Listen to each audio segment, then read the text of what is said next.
I heard someone screaming from inside the van. Again, I turned my vice grips around trying to use the point on him to shatter the window, and I just started hitting and yelling, pop your locks, pop your locks. Flames already coming up the dashboard, underneath the seat. I could tell he was his clothes were starting to catch on fire. An officer come running up, and when he came up, we didn't speak, he just hit the door running. And we pushed it wide open, and then I grabbed him by the waist and we pulled him out. If you look behind me, you can actually see the area where the van hit, where it's painted gray. And you can still see the smoke marks up the wall and onto the green sound barrier for the 401.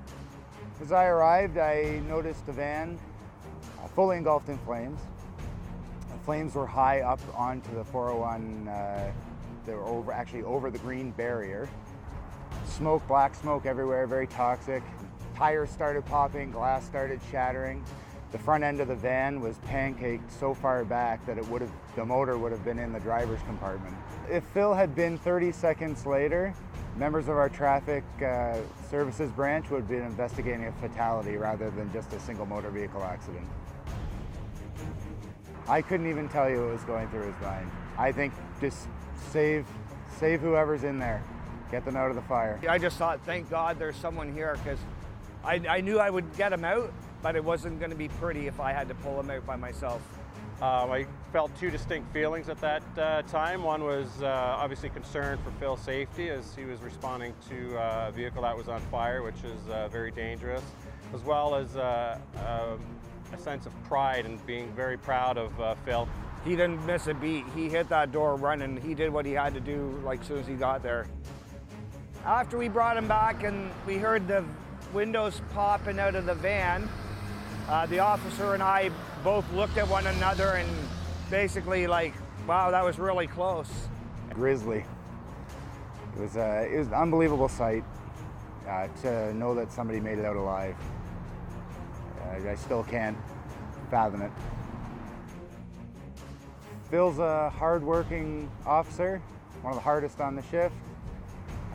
Always has a positive attitude when he goes out there, likes to catch the bad guy. He comes out each and every day, works hard for the members of this community, keeps everyone safe, just as he did that night. The male actually did suffer some burns, just from the initial fire starting to make its way through the cabin of the van. Phil, I believe, his clothes got a little singed. So, I mean, we're not firemen. We don't have all the protective gear, which makes this even more unbelievable that Phil risked his own safety and his life to save the life of another who most people driving by surely thought was already dead. Phil worked collaboratively and strongly with a member of our community to save a life on that day, and if it wasn't for Phil's actions, I'm quite confident the events would have turned out much differently. If PC Blandford hadn't been there, this individual would have died. There's not a doubt in my mind. I had thought that I was going to listen to this fella burn to death, and to have him out and safe was just overwhelming. Phil, congratulations on receiving this award. Your actions were selfless, heroic, and thank you for enhancing the professional image of the Durham Regional Police Service.